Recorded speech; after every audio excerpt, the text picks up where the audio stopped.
डरावनी रातें YouTube channel पर आपका स्वागत है। भूत प्रेत पिशाच और शैतानों की रोमांचक कहानियां आपको इस चैनल पर सुनने को मिलती हैं। अगर आपको ऐसी ही वीडियोस देखना पसंद है तो हमारे इस चैनल को सब्सक्राइब करना ना भूलें। तो हेडफोन लगा लें, कमरे की लाइट्स ऑफ कर लें, क्योंकि ये वक्त हो रहा है डरने का।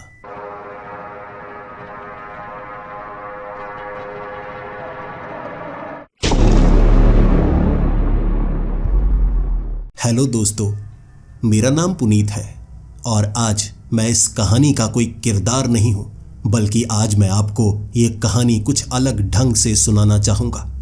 एक किरदार में बंधने के बाद आपकी एक सीमा होती है, लेकिन इस कहानी में आपको इतना ज़्यादा डर लगेगा कि आप भूल जाएंगे कि कहानी सुन रहे हैं। आपको लगेगा आप जैसे उस जगह पर हैं और जो हो रहा है वो आपके साथ हो रहा है। ये कहानी 30 साल पुरानी है। शाही घराने के इकलौते वारिस देवराज, जो कि पुश्तैनी हवेली में रहा करते थे। इसे सिर्फ हवेली नहीं कहा जा सकता, एक महल की तरह ये घर, जिसमें कुल 55 कमरे थे, एक बहुत बड़ा घर। शाही परिवार और उनके कई नौकर चाकर, लेकिन देवराज का एक ही बेटा था, विजयराज, जो कि पढ़ाई में बहुत अच्छा था, लेकिन पढ़ने के लिए यूरोप जाना चाहता था। जब वो यूरोप चला गया, देवराज इसी देश में मौजूद रहे, हवेली की सुरक्षा करते रहे और लोगों की मदद भी करते रहे। लोग उन्हें बहुत ज़्यादा पसंद किया करते थे, उन्हें अपना राजा ही माना करते थे। भले ही पहले की तरह अब राज परिवार नहीं रहे, लेकिन लोग उन्हें राजा ही मानते थे। जब विजयराज वापस भारत आया, जो कि देवराज का बेटा था, उसमें अब भी भारत के ही संस्कार थे। भले ही वो यूरोप में पला बड़ा था, लेकिन अपने संस्कारों को उसने बिल्कुल नहीं छोड़ा था। वैसा ही रहन सहन, वैसे ही कपड़े। भले ही वहाँ लोग उसे नापसंद करते थे कि कैसे भारतीयों जैसे कपड़े पहनता है। राज परिवार से जुड़ना एक गर्व की बात होती है। वो गर्व हमेशा अपने सीने में समाये रखता था। जब वो वापस आया था तो देवराज ने विजयराज को पूछा था, अब क्या, आगे क्या करना चाहते हो? विजयराज ने कहा था, अब मैं आपके बिजनेस में हाथ बटाना चाहूँगा, इसी के साथ लोगों की मदद करना, और क्योंकि मैं एक राजकुमार हूँ ना, और जब आप बूढ़े हो जाएंगे ना, मैं तब तक का इंतज़ार नहीं करूँगा। मैं बिल्कुल आपकी तरह बनना चाहता हूँ। देवराज बहुत ज़्यादा खुश थे, लेकिन उन्हें गर्व था अपने बेटे पर। उनका बेटा भारतीय संस्कारों को बिल्कुल नहीं भूला था, और देवराज ने विजयराज से पूछा भी था, क्या तुम्हें कोई लड़की पसंद है? विदेश में पढ़ने के लिए गए थे, वहाँ जाकर कोई ना कोई लड़की तो पसंद आई होगी। विजयराज ने कहा था, मैं आपकी मर्जी के बिना किसी से शादी नहीं कर सकता। हमारे परिवार का एक खास रिवाज है कि पिता ही लड़की को ढूंढते हैं, और मैं आपकी ढूंढी गई लड़की से ही शादी करना पसंद करूंगा। देवराज, जो कि शाही परिवार से थे, उनके दोस्त भी बहुत ज़्यादा थे। बड़े बड़े बिजनेसमैन, भारत के वो मशहूर लोग जिनका नाम लोग उंगलियों पर ले सकते थे, देश के सबसे अमीर लोग। और देवराज को अपने एक दोस्त से बहुत ज़्यादा लगाव था, क्योंकि वो दिल का साफ था। वो ऐसे काम करता था जिसमें लोगों की भलाई भी होती। बिजनेसमैन भी बहुत ज़्यादा बड़ा था, सही से कहें तो देवराज से भी ज़्यादा अमीर था। अब उस बिजनेसमैन की एक बेटी थी जिसका नाम था वैभवी, और देवराज चाहते थे कि वैभवी की शादी उनके बेटे विजयराज से हो जाए, जिसका घर का नाम जिया था। उस बिजनेसमैन ने अपनी बेटी को पूछा था, क्या तुम मेरी मर्जी से शादी करना चाहोगी? वो लड़की भी संस्कारी थी और उसने कहा था, जहां आप कहेंगे मैं वहां शादी करने को तैयार हूं, चाहे वो घर गरीब हो या अमीर हो। अगर आपको पसंद है, यानी उससे अच्छा परिवार मुझे मिल ही नहीं सकता। दोनों तरफ से बात पक्की हो गई थी। ना तो वैभवी ने विजय को देखा था, ना विजय ने वैभवी को देखा था। प्यार फिर भी जैसे दोनों को होने लगा था। दोनों सोचा करते थे कैसे दिखते होंगे, लेकिन जब शादी की तारीख तय हो गई बिल्कुल शाही तरीके से वो शादी होनी थी और दोनों को मिलने का मौका मिला था। पहली ही नजर में दोनों को एक दूसरे से प्यार हो गया था, जिसके बाद देवराज भी खुश थे कि उनका बेटा बिल्कुल वैसा कर रहा है जैसा उन्होंने किया था। अपने पिता की बात मानी थी, जरा भी ना नुकर नहीं की थी। वो शायद वहां की सबसे अच्छी शादी थी। बड़े ही धूमधाम से वो शादी हुई थी। शाही परिवार की शादी शाही तरीके से हुई थी। पकवान ऐसे ऐसे थे जो किसी ने सोचे नहीं होंगे। माना गया कि 1500 से ज़्यादा पकवान थे। देश विदेश के वो पकवान और कुल 800 लोग आए थे। साधारण 800 लोग नहीं, बड़े बड़े मशहूर 800 लोग। जब शादी बिल्कुल संपन्न हो गई थी तब विजय वैभवी के साथ उसी हवेली में, वो महल में रहने वाले थे और वैभवी खुद देखकर हैरान थी। इतना बड़ा महल और शायद वो यहाँ की रानी ही बनने वाली थी। इतने ज़्यादा कमरे, वो जिस कमरे में उंगली कर देती वहीं पर उनका बेडरूम बनाया जाता। लेकिन वो शाही कमरा जो कि देवराज के कमरे के बिल्कुल ऊपर था, विजय का कमरा, विशाल कमरा जिसमें सोने के झूमर लगे हुए। जैसे वैभवी को वही कमरा पसंद आया था। वैभवी खुद चाहती थी कि शाही परिवार है, मैं इसमें ढल जाना चाहती हूँ। ऐसा नहीं लगना चाहिए मैं विवाह के बाद यहाँ पर आई हूँ। बिल्कुल ऐसा एहसास होना चाहिए जैसे मैं इस परिवार के लिए ही बनी हूँ। मैं हमेशा से इस परिवार से ही जुड़ी थी। हर रीति रिवाज मैं मानूंगी।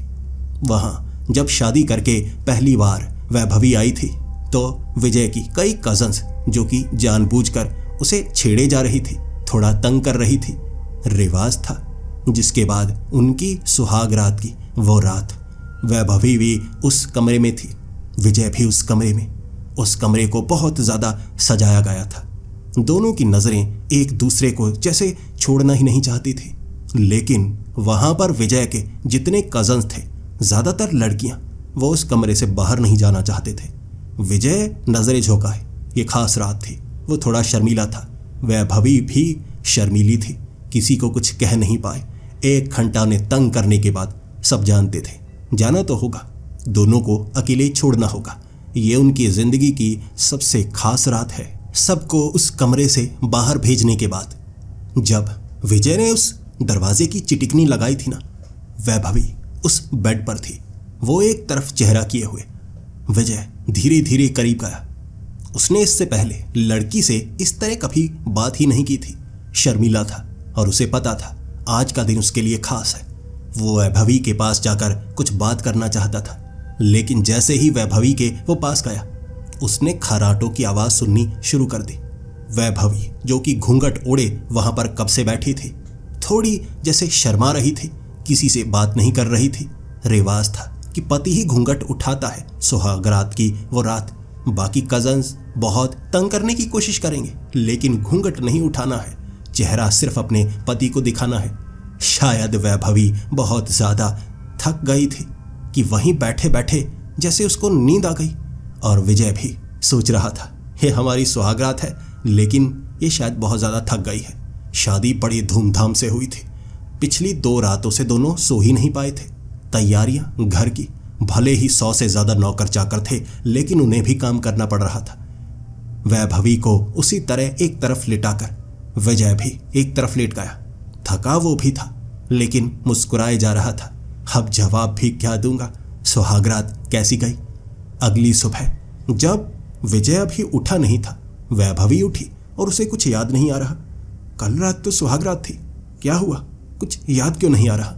वैभवी पहले कुछ घबराई हुई, फिर उसे लगा उसे शायद नींद आ गई होगी।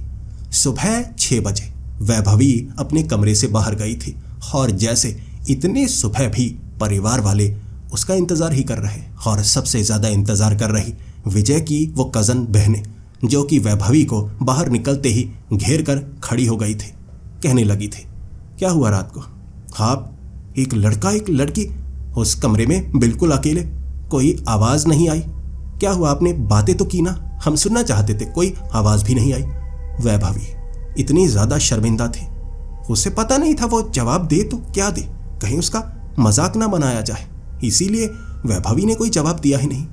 जबकि विजय की वो बहनें पूछे जा रही थी, क्या हुआ बताओ तो सही, कुछ किया सफाई वगैरह। अब कमरे में गंदगी थी, क्या वो गिफ्ट तुमने उठाए या बिल्कुल काम नहीं किया? वैभवी कह रही, हाँ हाँ, वो सारा सामान हमने रखा सही तरह से समेट कर, सफाई भी अच्छी तरह से की मैंने। फिर वो तंग करने लगी, अच्छा फिर यही करते रह गए? वैभवी के पास कोई जवाब नहीं था। शर्माती हुई वहां से वो भागी, जिसके बाद जो विजय की बहनें थी उस कमरे में जाकर विजय को तंग करने लगी। विजय हड़बड़ी में थोड़ा सा उठा कि कमरे में कौन आ गया है, जानबूझकर।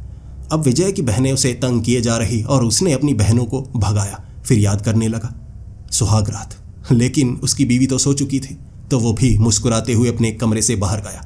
आज पूरा दिन जितने मेहमान उस घर में आए हुए थे, एक एक करके मेहमानों को विदा भी तो करना था।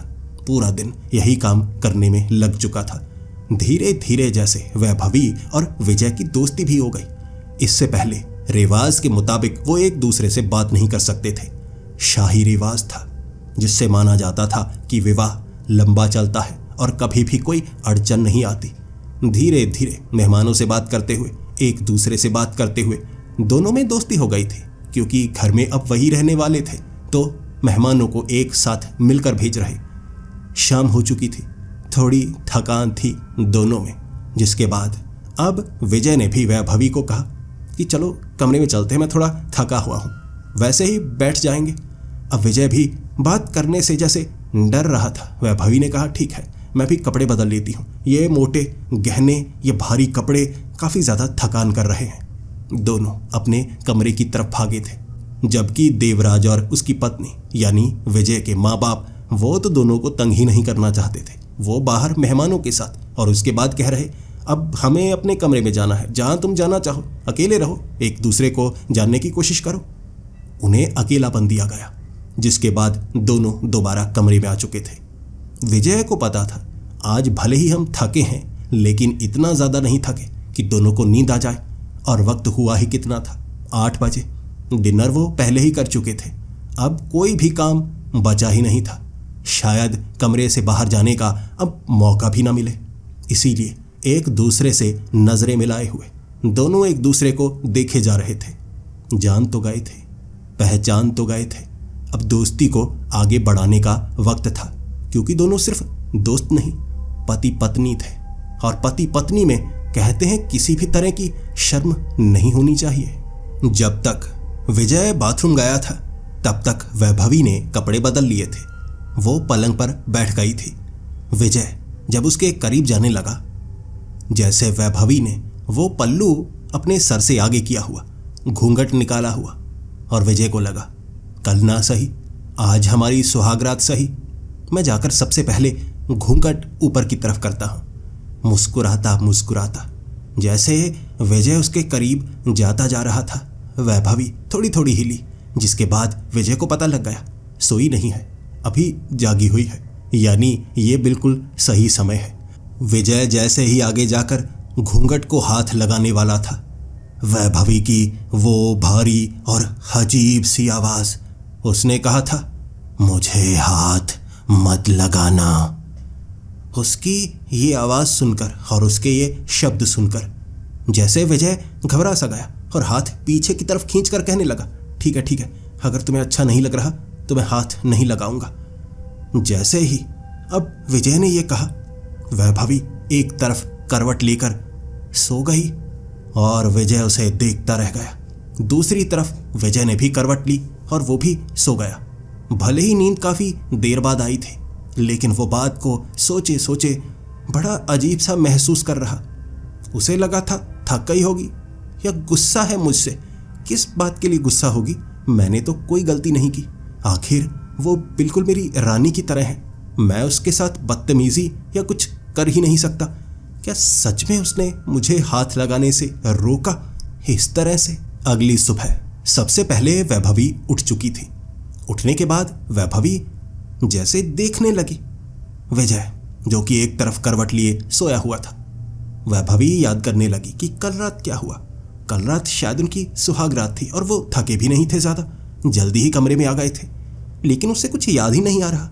फिर उसे लगा कल मैं जल्दी सो गई, शायद मैं जल्दी सो गई, फिर से गलती हो गई, ऐसा नहीं होना चाहिए, मेरे पति मेरा इंतज़ार कर रहे थे और मैं सो गई, शायद दोबारा मैं ये गलती नहीं करूंगी।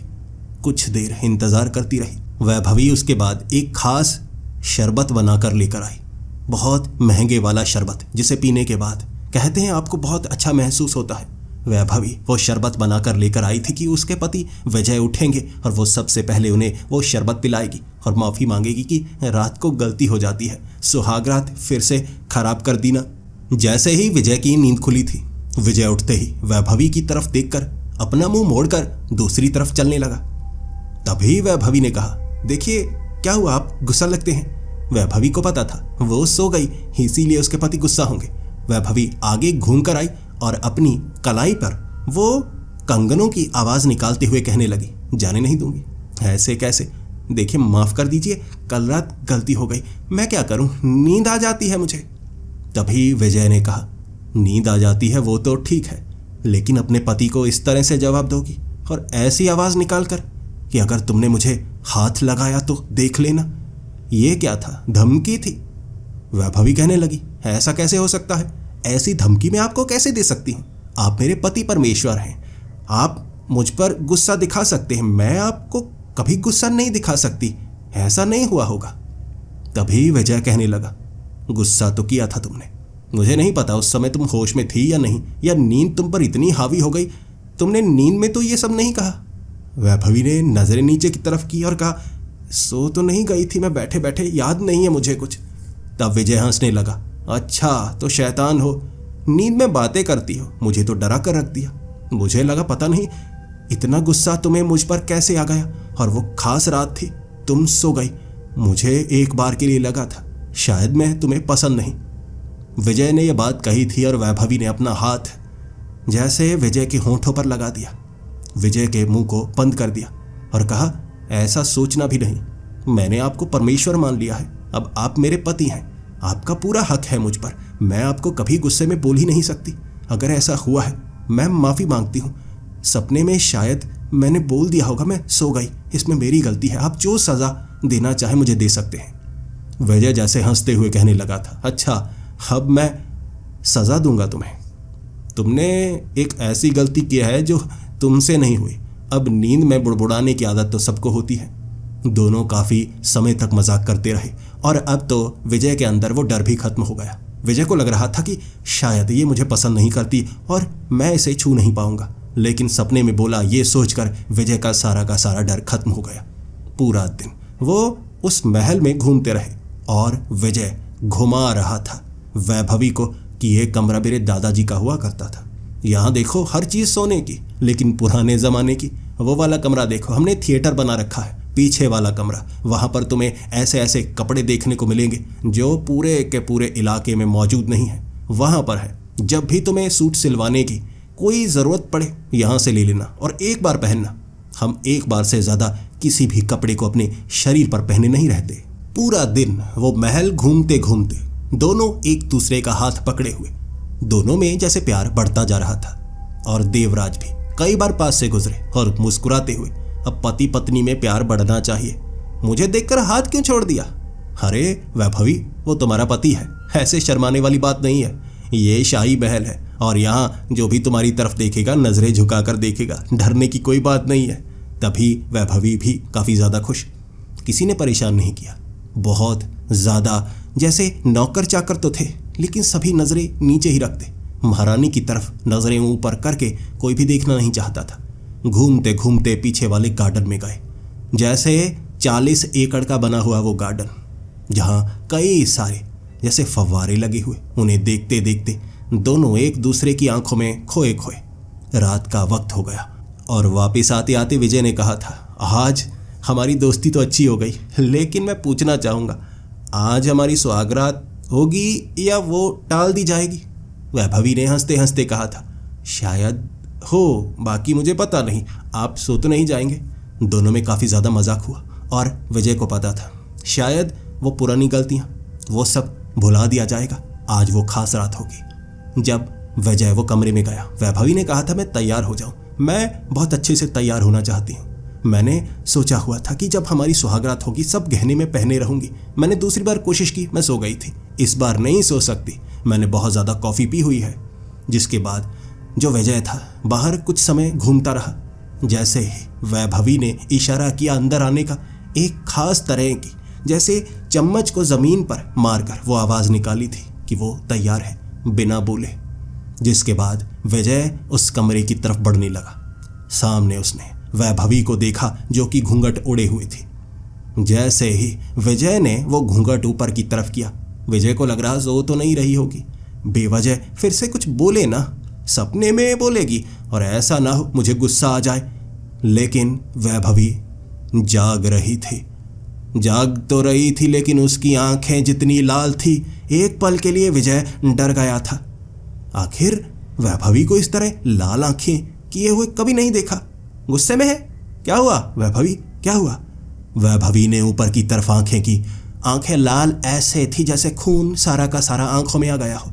जिसके बाद वैभवी छलांग लगाकर खड़ी हो गई और कहने लगी, मुझे हाथ तो लगाया है तुमने, लेकिन तुम्हारे पूरे के पूरे परिवार से बदला मैं जरूर लूंगी। धीरे धीरे देखते रहना। एक बार के लिए विजय घबरा गया। ये वैभवी नहीं लग रही, कोई और ही औरत जैसी लग रही है। बाल हवा में लहराने लगे थे। उसने अपने उस पल्लू को एक तरफ गिरा दिया था, गहनों को अपनी उंगलियों से जैसे नीचे खींचकर तोड़ दिया। इतनी ताकत थी उसमें, इतनी ताकत। वो पलंग जिसके पास लगा, वो लोहे का छोटा सा पोल जो कि उस पलंग से जुड़ा हुआ, जिसके ऊपर बहुत सारे फूल चिपके हुए, लोहे का वो पोल अपनी उंगलियों से उसने मरोड़ दिया था, नीचे की तरफ टेढ़ा कर दिया। और विजय को लगा एक लड़की में या इंसान में इतनी ताकत नहीं हो सकती। शायद वैभवी के अंदर कोई प्रेत आत्मा आ चुकी है। विजय एक बार के लिए बहुत ज्यादा डर गया। उसने 4 कदम पीछे कर लिए थे और वैभवी वहां पलंग पर बैठी हुई हंस रही थी विजय की तरफ देखकर, लेकिन उसकी आंखें लाल थी, ऐसी लाल आंखें जैसे किसी प्रेतनी की आंखें हों। लेकिन वो वैभवी थी, विजय की पत्नी। विजय समझ नहीं पा रहा उसके साथ क्या हो रहा है। लेकिन वैभवी तभी अपने हाथों पर सारा वजन डालकर अपनी टांगे हवा में ऊपर की तरफ करके फिर बिल्कुल उल्टी हो गई, जैसे पीठ के बल। लेकिन उसके बाद उसने पीठ ऊपर की तरफ खींची, हवा की तरफ लेकर गई। टांगे और पैर जमीन पर थे और उसका सर उल्टा और अपने सर को घुमाने लगी जैसे गर्दन में हड्डी ही ना हो। थोड़ा सा घुमाया था और विजय से देखा ही नहीं गया। विजय घबरा गया था और विजय बाहर की तरफ भागा। जैसे ही दरवाजे से बाहर आया, उसने ध्यान दिया पास में 2 नौकर थे। विजय नहीं चाहता था कि उसके घर की बात किसी को पता चले। वो दोनों नौकर विजय की तरफ देख रहे और कह रहे, साहब कुछ चाहिए? अब घबराए हुए हैं, कोई चीज़ की ज़रूरत है? विजय ने जल्दी से दरवाजे को बंद कर दिया और कहने लगा, नहीं, वो थोड़ा सा पानी चाहिए था, मैं पानी लेने के लिए आया हूँ। एक नौकर जल्दी से भागा, अरे साहब 1 मिनट लेकर आता हूँ, यहाँ रखा था अभी मैंने, वो मैं ले गया था। विजय कहने लगा, घबराओ मत, मैं खुद पानी लेकर आना चाहता हूँ। वो नौकर बोला, साहब मैं लेकर आता हूँ, गलती हो गई मुझसे, जल्दी लेकर आता हूँ। विजय ने कहा, अपना काम करो जो करना चाहते हो, मैं कह तो रहा हूँ पानी मैं खुद जाकर पीऊँगा, मेरे पास मत आना, मेरा मन कर रहा है, मैं खुद जाना चाहूँगा और दरवाज़ा बंद है, इस दरवाजे के पास मत आना। तुम्हें पता है ना, अंदर मेरी बीवी है, अंदर की कोई आवाज़ बाहर नहीं जानी चाहिए, तो सबको कह दो इस कमरे के सभी थोड़ा दूर रहें। तभी 2 नौकरानियाँ थोड़ा शर्मा कर दूर की तरफ गई थी, जैसे वो जान रही हो कि पति पत्नी है, नवविवाहित है, कोई आवाज़ बाहर आएगी। वो तो शर्मा कर चली गई। बाकी नौकर भी कमरे से थोड़ा दूर हो गए थे। उन्हें लग रहा था ये कुछ दूसरी आवाज़ों की बात कर रहे होंगे। लेकिन जो विजय था, विजय राज, उसे डर था उसकी बीवी में जो प्रेतात्मा है। यह बात का पता किसी और को चलाना, हमारी इज्जत बहुत कम हो जाएगी। सब कहने लगेंगे कि शाही परिवार में जो नवविवाहित आई है उसके ऊपर प्रेतात्मा का साया। इसीलिए यह बात का किसी को पता नहीं लगना चाहिए। विजयराज किचन में गया, वो बड़ा किचन जहां सोने चांदी के चम्मच हुआ करते थे। वहां जल्दी से एक चांदी के ग्लास में पानी भरकर पीने लगा। ठंडा पानी पीने के बाद जैसे शरीर थोड़ा ठंडा होने लगा। जो दिल की धड़कन बहुत ज़्यादा तेज थी वो भी खुद को संभाले जा रही थी। धीरे धीरे वो सोचने लगा, ये क्या है? मैं कमरे में जाता हूँ, देखता हूँ, कोशिश करके देखता हूँ कहीं वो मजाक तो नहीं कर रही थी। जल्दी से।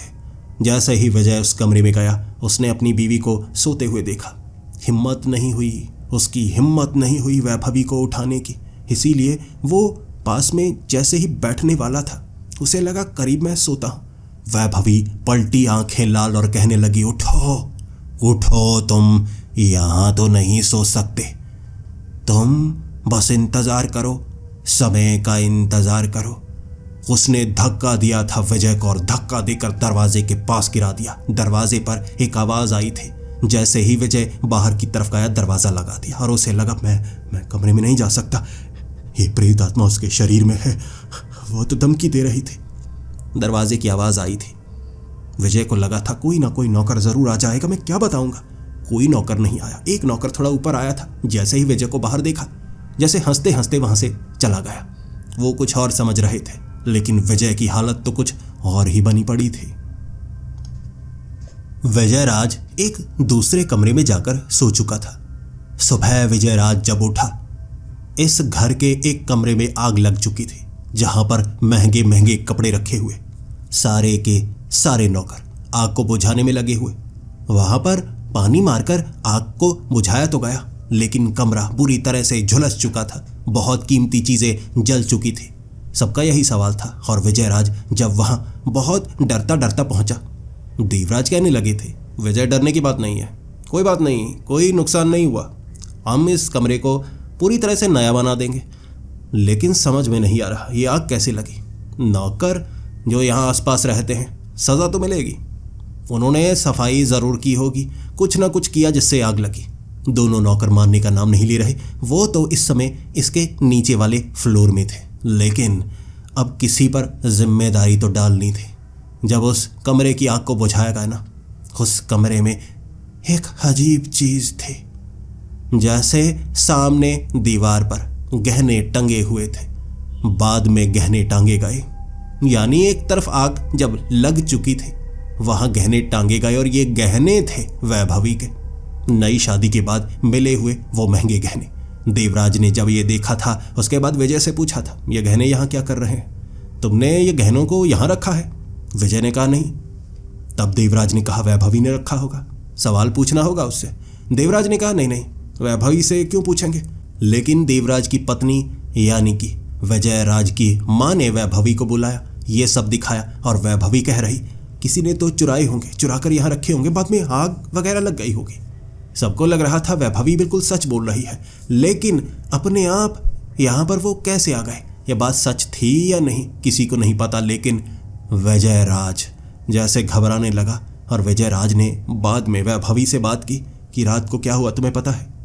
वैभवी नजरें झुकाए हुए, आंखों में आंसू लाकर कहने लगी, मैं सो तो नहीं गई, कुछ याद नहीं आ रहा, मैं सो गई, शायद मैं सो गई, मुझे नींद तो नहीं आई थी, मैं कैसे रात के वक्त सो जाती हूँ। तब विजयराज ने पूरी बात बताई। वैभवी ने कहा नहीं, ऐसा नहीं हो सकता, आखिर मेरी आंखें लाल क्यों, क्या आपको लगता है मुझ में कोई प्रेत आत्मा आती है? विजय ने कहा था हाँ, ऐसा करना होगा कि हम किसी ना किसी बाबा के पास चलते हैं। पास के गांव में वो डेरे में बाबा जी हैं, वो पूजा पाठ करते हैं, लेकिन शाही परिवार का कोई सदस्य वहां पर आया है, बात बड़ी हो जाएगी। हम दोनों इस तरह से जाएंगे कि साधारण कपड़ों में कोई पहचान ना पाए, मैं मुंह ढके रहूंगा, और तुम भी थोड़ा चेहरे को इस तरह से मेकअप से बना लेना कि किसी को पता ना चले। वैभवी तैयार हो गई, विजय भी तैयार था। परिवार को कह दिया कि आज वो बाहर जाने वाले हैं, रोकने वाला कोई नहीं था। नया विवाहित जीवन, जहां वो घूमना चाहें, देवराज ने कहा था तुम घूम सकते हो, किसी से पूछने की जरूरत नहीं है। जिसके बाद विजय वैभवी को लेकर उस डेरे पर गया था, जहां मुंह ढके हुए जैसे ही उस बाबा जी से मिलने का मौका मिला, लगभग आधा घंटा धूप में इंतजार करने के बाद वो जो बाबा जी थे ना, विजय की तरफ देखते ही कहने लगे थे, आप सब आगे की तरफ आइए, आपसे बात करनी है तो यहाँ भीड़ में बात करना सही नहीं होगा। मैं तो बहुत कुछ बता सकता हूँ, लेकिन सबको जानना जरूरी नहीं है। जिसके बाद पीछे वाले खाली इलाके में बाबा जी विजय और वैभवी को लेकर गए और कहने लगे, चेहरा छिपाने की जरूरत नहीं है, यहाँ कोई नहीं देखने वाला, मैं तो आपको देखते ही पहचान गया था। विजय तब आंखें नीचे किए हुए, हाथ जोड़े हुए कहने लगा था, हमारे घर में कोई मुसीबत आई है? मैं नहीं जानता। वैभवी रात को इस तरह करने लगती है जैसे उसमें कोई प्रेत आत्मा आ जाती है। तब उस बाबा जी ने कहा था, हाथ जोड़ने की कोई जरूरत नहीं है। आपने हमारे आसपास के सब गांवों को इतना कुछ दिया है कि आप हमारे भगवान की तरह हैं। आप हाथ मत जोड़िए, आप हुक्म दीजिए। जो परेशानी है वो दूर करना मेरा फर्ज है। मैं यकीनन वो करूंगा और आपका जो राज है हमेशा राज रहेगा। आप मेरे पास आए अनजान बनकर और मैं भी अनजानों की तरह ही आपकी मदद करूंगा। कोई जान नहीं पाएगा। बाबा जी ने वैभवी को वहां पर बिठाया, चारों तरफ सफेद आटा बिछा दिया, पीछे एक लकड़ी में आग लगा दी और माथे पर मोर पंख मारते हुए कहने लगे, बाहर आ जो भी है तू, जो भी है तू बाहर आ जा। लेकिन वैभवी बार बार कह रही, ये क्या है, मेरे सर पर क्यों मार रहे हैं? वैभवी थोड़ा सा असहज महसूस कर रही, लेकिन उसे पता था अगर विजय कुछ कह रहे हैं तो सच कह रहे होंगे। पूरा भरोसा था उसे। कुछ समय यह सब होने के बाद बाबा जी कहने लगे, इसके शरीर में कोई प्रेत आत्मा नहीं है। अगर कोई प्रेत आत्मा होती अब तक बाहर निकल चुकी होती। लेकिन मुझे शक है आपके महल में कुछ न कुछ ऐसा होगा जो इस पर असर करता है। विजय ने कहा था, अगर इस पर असर करता है तो किसी और पर असर क्यों नहीं करता? हमारी उस हवेली में कई नौकर हैं, कई लड़कियां हैं जो कुंवारी हैं, कई लड़कियां जो बिल्कुल नई विवाहित हुई हैं, यानी उनकी नई शादी हुई है। किसी और पर यह भूत का साया क्यों नहीं आया? इससे पहले ऐसा कुछ हमें सुनने को नहीं मिला, ना ही घर में आग लगी। क्या इसका रिश्ता वैभवी से हो सकता है? बाबा जी ने कहा था मुझे उस महल में आना होगा, हवेली में आना होगा, लेकिन बिना इजाजत नहीं आ सकता। आपके महल के रिवाज है, अगर बुलाया जाए तभी कोई आ सकता है, बिना बुलाए उस महल में कोई नहीं आता। शाही रिवाज शाही परिवार के लिए, अगर आप मुझे बुलाएंगे तो मैं आ सकता हूँ। विजय ने कहा, नहीं, मैं आपको कैसे बुलाऊं? अगर मैंने आपको बुलाया तो घर में सबको पता लग जाएगा, हर तरफ यह खबर फैल जाएगी और हमारी इज्जत नीची हो सकती है। आपको मैं आज रात देख कर बताता हूँ। अगर तो आपने जो किया है उसका असर हो गया है वैभवी पर, तो पक्का ही वैभवी ठीक हो गई होगी। वो बाबा कहना चाहते थे कि नहीं, बात अलग लगती है। विजय ने माना ही नहीं। विजय किसी भी बाबा को उस हवेली में लाना ही नहीं चाहते थे। जैसे ही वो हवेली में शाम के वक्त आए, वैभवी की नज़रों की तरफ देखते हुए जैसे विजय ने कहा था, वैभवी अगर तुम मुझे कुछ कहना चाहती हो, कोई सच, तो ज़रूर बताना। वैभवी ने विजय को गले से लगा लिया और कहा था, आप पर मैं पूरा यकीन करती हूँ, मैं कोई झूठ नहीं बोल रही। आप जानते हैं, आप जो कहेंगे मैं वैसा करूँगी। आज रात मुझे बांध दीजिए। अगर आपको शक है, आप अपना शक पूरा कर लीजिए।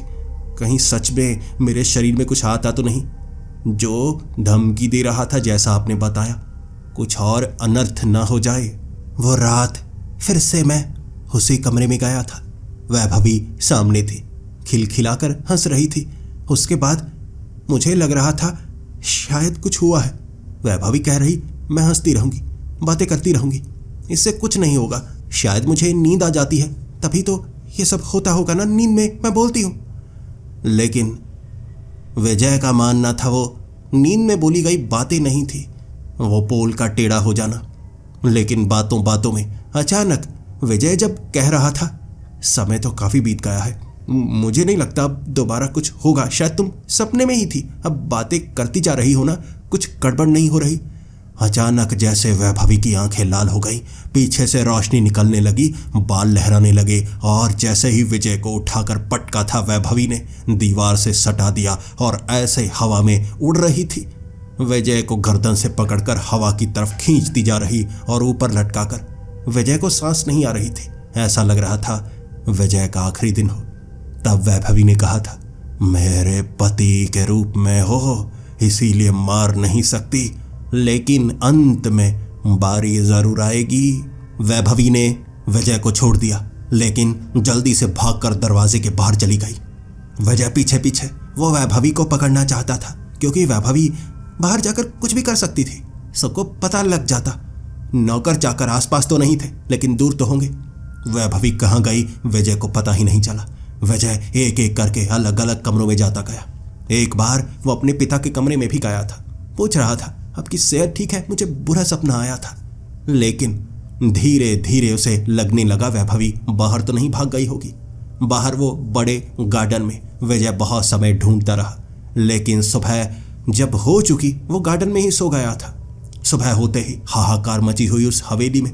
2 नौकर फांसी लगाकर बिल्कुल झूमर के बीच नीचे की तरफ लटके हुए। किसी को नहीं पता था आखिर नौकरों ने फांसी क्यों लगाई, और ऐसा वो खुद कर ही नहीं सकते थे। नीचे कुछ नहीं था, जैसे किसी ने उनके गले में वो रस्सी बांधी, और झूमर तक ऊपर पहुंचकर रस्सी कैसे बांधी कोई नहीं जानता था। लेकिन वहां हाहाकार मचा हुआ। पुलिस वाले वहां आ चुके थे। शाही परिवार होने के कारण ये बात बाहर तो नहीं निकली, लेकिन घर में दहशत का माहौल था। कौन हो सकता है जिसने ये करने की हिम्मत की? विजय जानता तो था, लेकिन बताता तो किसे बताता? कोई सबूत नहीं। जैसे ही वो ऊपर वाले कमरे में पहुंचा, वैभवी कमरे से बाहर आ रही थी, और वैभवी ने कहा, मेरे हाथ में ये निशान कैसे? हाथ में कल रात क्या हुआ? हाथ में रस्सी के कारण जैसे खींचने के निशान बने हुए। और तब विजय ने कहा था, अपने हाथों को ढांक लो, हाथों को ढांक लो, कह देना हाथों पर कुछ लगा हुआ है। इस तरह वैभवी को बाहर लेकर आया विजय। विजय को नहीं पता था आगे क्या होने वाला है, लेकिन जो होने वाला है भयानक है। हर रात हद होती जा रही है। तब विजय को लगा, बाबा को यहां लेकर तो आना होगा। बाबा जी कुछ कर सकते हैं। विजय ने अपने पिता के पास जाकर बात बताने की कोशिश की। देवराज मानने का नाम नहीं ले रहे थे। उनका कहना था, ये भूत प्रेत कुछ नहीं होते, हमारी इस हवेली में ऐसा कुछ नहीं हो सकता, और तुम्हें लगता है कोई बाबा यहां आकर यह सब करेगा? देवराज ने नहीं माना। देवराज का मानना था, हो सकता है वैभवी बीमार हो। वहां शहर का सबसे बेहतरीन डॉक्टर बुलाया गया। उसने दवाई दी। रात को कई बार होता है उठकर चलने की आदत। कई बार सपने हम जैसे आंखें खुली होने के बावजूद देखने लगते हैं। स्लीपिंग साइकिल हमारा खराब नहीं होना चाहिए। आपकी नई शादी हुई ना, इसीलिए आप कुछ समय सोए नहीं होंगे तो ऐसा हो जाता है। लेकिन विजय और वैभवी जानते थे कुछ गड़बड़ है। वो रात और ज्यादा भयानक थी। वैभवी जैसे ही 9 बजे के करीब आंखें उसकी लाल होने लगती, वो विजय को पकड़कर दीवार से सटाकर कहती, आज किसी और की बारी। और उसने उस रात कहा था, आज तुम्हारे पिता की बारी। विजय भागा वैभवी के पीछे, लेकिन वैभवी दरवाजा खोलते ही बाहर कहां चली जाती पता नहीं चलता। विजय सोचता रहा अपने पिता को कैसे बताए। फिर भागा, जान तो बचानी है ना, भागा, बाहर की तरफ भागा। जैसे ही वो देवराज के कमरे में पहुंचा था, देवराज, उसके पिता और उसकी मां वो बाहर की तरफ आए थे। कहने लगे, क्या हुआ, घबराए हुए क्यों हो?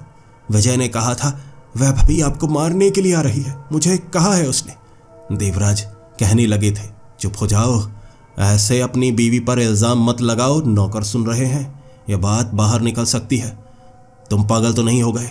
शाही परिवार में ऐसी बातें सही नहीं लगती, शोभा नहीं देती तुम्हें अपनी बीवी पर ऐसे इल्जाम लगाना, भद्दे इल्जाम। कह दो वैभवी तुम्हें पसंद नहीं है, ऐसे इल्जाम मत लगाओ। देवराज मानने का नाम नहीं ले रहे, लेकिन विजय कमरे के बाहर ही खड़ा हो गया था। जैसे ही चीख पुकार की आवाज आई, भागे सब उस तरफ। विजय को पता था कुछ गड़बड़ तो हुई होगी। वहां जाकर जब उन्होंने देखा, वैभवी छत से चिपकी हुई 2 नौकरों को गर्दन से पकड़ा, और 2 बार आवाज आई, टक टक। गर्दन की हड्डियों को अपनी उंगलियों से चटका डाला था। नीचे तड़प रहे, शरीर उनका काम नहीं कर रहा। देवराज की आंखें फटी हुई। विजय तो जानता ही था। विजय की मां भी हैरान। बाकी नौकर भी डरकर बाहर की तरफ भागने लगे कि वैभवी कोई साधारण औरत नहीं, वो एक चुड़ैल है। तब विजय ने कहा था, इससे पहले कि देर हो जाए हमें यहां लाना होगा बाबा जी को। देवराज मान गए।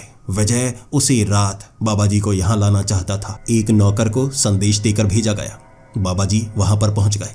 जैसे ही बाबा जी पहुंचे, पैर रखते ही वैभवी अपने कमरे में खुद को बंद कर चुकी, जैसे उसे पता लग गया था। बाबा जी कदम रखते ही कहने लगे, विनाश नजर आ रहा है मुझे। ऐसी बुरी शक्ति कैसे आ गई इस हवेली में? मैं पहले भी आ चुका हूं इस हवेली में। ऐसी नकारात्मक ऊर्जा, क्या है ये, क्या है? वहां आकर बाबा जी हवन यज्ञ करने लगे, लेकिन वैभवी तड़पती तड़पती बाहर तो आई, बाबा जी को धमकी देकर। कुछ नहीं हो सकता, कुछ नहीं। बाबा जी भी हठी थे। हवन पूरा होने के बाद उन्हें पता था वैभवी के अंदर जो है उसे बताना ही होगा। पकड़कर वैभवी को उस आग के करीब लाया गया। बाबा जी वो मंत्र पढ़ते जा रहे। 8 नौकर और लगे थे, क्योंकि विजय को उठाकर पटक रही 8 नौकर भी बड़ी मुश्किल से संभाल पा रहे थे वैभवी को। लेकिन वैभवी जैसे ही आखिरी मंत्र पूरा होने के बाद जैसे एक जगह चिपक सी गई। बाबा जी ने कहा था, तड़पाऊंगा मैं, बहुत ज्यादा तड़पाऊंगा, तुम्हें खुद ब खुद सब कुछ बताना ही होगा, वरना बहुत बुरा होगा। वैभवी हंसते हुए मार डालो, मार डालो, वैभवी भी तो मर जाएगी। रानी, भविष्य की रानी, क्या उसकी मौत मेरे जैसी एक चुड़ैल के कारण तुम सह पाओगे? मेरा तो अंत हो जाएगा, लेकिन क्या ये सह पाओगे? बाबा जी जानते थे ये चुड़ैल को कुछ हुआ तो वैभवी भी जिंदा नहीं बचेगी। लेकिन बाबा जी मंत्र पढ़ते पढ़ते माथे पर हाथ लगाकर कहने लगे, सच तो बता, मौत तो नहीं होगी, तड़पाया तो जा सकता है ना? शाही परिवार है, हमेशा से जब सुरक्षा की बारी आई इन्होंने कुर्बानियां दी है, इसीलिए कुर्बानी तो होगी, दर्द की तुझे भी होगा। थोड़ा तड़पाया और वो चुड़ैल कहने लगी, पूरा सच बताने लगी थी। वो चुड़ैल जो वैभवी के शरीर में थी वो कोई और नहीं थी, यहां काम करने वाली एक नौकरानी जो बचपन में ख्याल रखा करती थी विजय राज का। बचपन से ही उसे विजय राज से प्यार हो गया था, लेकिन उसने जब अपनी मां को बताया तो उसकी मां ने कह दिया था, शाही परिवार है, तू ऐसा सोच भी कैसे सकती है? हम नौकर हैं, वहां के नौकर हैं, और हमें परिवार की तरह प्यार मिलता है, लेकिन यह हमारा हक नहीं है। तो अगर विजय के करीब गई, ये बात किसी को पता लगी, हम सबको मरवा दिया जाएगा, हम सबको। शाही परिवार में ऐसा संभव नहीं होता। वो लड़की बहुत प्यार करती थी विजय से, खेला करती थी साथ में। विजय को याद था, वो पल याद आने लगे। वो लड़की जो हमेशा मेरे लिए अपनी जान देने को भी तैयार रहती। विजय को लगा करता था कि वो राजकुमार है, शायद इसलिए, लेकिन वो लड़की उससे प्यार करती थी। जब विजय विदेश में पढ़ने के लिए गया था, वो लड़की भी यहाँ नहीं रहना चाहती थी, पढ़ना चाहती थी, और वो चाहती थी वो विदेश जाए। वहां अगर विजय को उससे प्यार हो जाए, शायद कोई भी उनके ऊपर उंगली नहीं उठाएगा। परिवार के पास कुछ धन जरूर था, लेकिन विदेश वो लड़की जा नहीं सकती थी। वो अपने परिवार से लड़ने लगी थी, बहुत ज्यादा लड़ने लगी। और यहाँ पर इस हवेली में देवराज को पता तक नहीं क्या क्या हो गया था। वह लड़की पागल हो गई थी, काली शक्तियों का सहारा लेने लगी थी। उसे पता था ऐसे पाया नहीं जा सकता विजय को। उसने एक कमरे में छिपकर वो काला जादू किया था जो इतने समय उसने सीखा। विदेश में पढ़ नहीं पाई, लगभग 2 सालों तक काला जादू सीखकर उसने उस कमरे के अंदर अपने मांस के टुकड़े छील छील कर फेंके थे, क्योंकि मरने के बाद वो चुड़ैल बनती और उसकी चमड़ी जहां होती वहां पर वो मौजूद होती। उसे पता था विजय की शादी कभी तो होगी, उसकी पत्नी के ऊपर वो वास करेगी, विजय भी मिल जाएगा और परिवार को वो सजा भी दे देगी। उसने अपने चमड़ी के हिस्से वहां फेंके थे, कई जगह छिपाए थे, ऐसी सुनहरी चीजें जिसे कोई छू नहीं सकता था, एक जगह लगी रहती थी। इसके बाद उसकी मां को पता लग गया। कई नौकरों ने बिना किसी को बताए उस लड़की को वहां से ले जाने की कोशिश की, लेकिन वो जंगल में जाकर खुद को आग लगाकर मर गई। के बाद छिपाने लायक थी, छिपाई गई, देवराज को बताई नहीं गई। नौकर नहीं चाहते थे शाही परिवार के ऊपर कोई धब्बा लगे, बात को गुप्त कर दिया गया। वो चुड़ैल कहने लगी, मैंने खुद को जलाकर ये रूप बनाया, अब विजय मेरा है। वैभवी के शरीर में हर रात विजय मेरा ही होगा, लेकिन बदला तो शाही परिवार से लेना ही होगा। शाही नहीं रहेंगे ये, सब मरेंगे, नौकर चाकर और राजा रानी। बचेगा तो सिर्फ मेरा प्यार, और वो भी मेरे पांव के नीचे। वो राजकुमार की तरह नहीं, राजा की तरह नहीं, नौकर की तरह जैसे मैं नौकर थी। वो चुड़ैल वैभवी के शरीर से निकलना नहीं चाहती थी, लेकिन पता लग गया बाबा जी को। बाबा कहने लगे, जकड़ कर रखो इसे, जकड़ कर इस अग्नि के करीब। वैभवी वो अग्नि में छलांग लगाना चाहती थी, आग इतनी बड़ी शरीर झुलस सकता था। वहां 15 नौकर थे जो उसे पकड़े हुए, और बाबा भागे ऊपर वाले कमरे की तरफ। चमड़े के हिस्से, उसकी चमड़ी के हिस्से कहां कहां है, बाबा जी वो लाल रंग का वो पाउडर फेंक रहे चारों तरफ। जहां लाल पाउडर काला हो जाता वहां वो शापित चमड़ी थी। हर एक छोटे छोटे हिस्से से वो चमड़ी को निकाला और एक जगह इकट्ठा किया। मांस गला तक नहीं था, खून बिल्कुल ताज़ा ताज़ा लग रहा, उंगलियों पर लग रहा। मांस ऐसा था उसका, जादुई चुड़ैल का मांस बाबा जी लेकर आ गए। जैसे ही नीचे पहुंचे, अब चुड़ैल के जिंदा होने के लिए उसके शरीर का अंश जरूरी था। यही तो जादू किया था उसने। बाबा जी ने मांस के सारे टुकड़े पकड़े हुए, सामने से वो चीखने लगी, तो मरेगा, तू ही है जो मुझे दूर कर रहा। वो सबको उठा उठा कर पटकने लगी थी। बाबा जी को सर से पकड़ा, बालों को खींच लिया और हवा में लटका दिया। गले में जो बाबा जी की जटाएं बनी हुई गले में लपेट दी। फांसी देना चाहती थी उन्हीं की जटाओं से, लेकिन मांस के टुकड़े बाबा जी ने नीचे फेंके। और उसके बाद सिर्फ एक ही इंसान था जो चोटिल नहीं था, विजय। विजय ने मांस के टुकड़े हवन वो आग के ऊपर किए। तभी वो चुड़ैल वैभवी के शरीर में कहने लगी, बिल्कुल वैभवी का रूप बनाकर, वैभवी मैं हूं, मैं भी जल जाऊंगी, मत फेंको चमड़ी को, मत फेंको, ये मुझे मार डालेगी, ये मुझे मार डालेगी।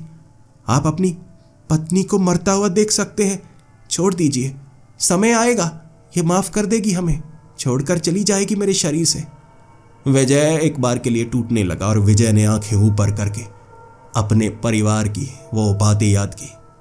राजा की तरह हमेशा उसके परिवार वाले अंत में वो अपने शरीर को छोड़ दिया करते थे दूसरों की मदद करते हुए। चाहे वो उसकी पत्नी थी, रानी थी, लेकिन एक चुड़ैल के साथ वो कभी नहीं रह सकता था। चमड़ी को फेंका आग में और ऐसी लपटें निकली, वो चुड़ैल वैभवी के शरीर में वैभवी को नुकसान पहुंचाने के लिए अपना गला घोंट रही। चमड़ी के जलने के साथ ही वो चुड़ैल भी वैभवी के शरीर से निकल गई। वैभवी चोटिल थी, अस्पताल ले जाई गई, लेकिन उसे बचाया गया। वो बाबा को भी बचा लिया गया था, वो भी काफी ज्यादा जख्मी थे। वहां हवेली के अंदर ऐसा भयानक दृश्य देख हर तरफ हड़कंप था, लेकिन सारे नौकर वफादार, सभी के सभी लोग वफादार। हवेली के अंदर हुई यह घटना कभी हवेली से बाहर नहीं आ पाई थी। इस तरह वो हवेली का राज हमेशा राज बनकर रह गया। ये विजयराज और वैभवी की प्रेम कहानी का वो पहला हिस्सा था जहां उन्हें ऐसा दुख देखना पड़ा, ऐसी छवि देखनी पड़ी एक चुड़ैल की। लेकिन हर मुश्किलों के बाद आसान समय आता है और उनका विवाहित जीवन बिल्कुल सामान्य तौर पर चलने लगा था। लेकिन वो चुड़ैल की यादें हवेली में अब भी गूंजती रही और किसी न किसी माध्यम से ये कहानी उस हवेली से बाहर जरूर आ गई। तो दोस्तों, इस अंदाज में आपको ये कहानी कैसी लगी? मैं किसी किरदार के जरिए आपको कहानी नहीं सुना रहा था, बिल्कुल बाहर से। हर किरदार की अलग पहचान, मैं ढला ही नहीं किसी किरदार में। क्या आपको ये कहानी का तरीका पसंद आया? और क्या आपको कहानी पसंद आई? कमेंट में ज़रूर बताएं। कहानी पसंद आई हो तो एक बार वीडियो को लाइक ज़रूर करें, लाइक किया करो।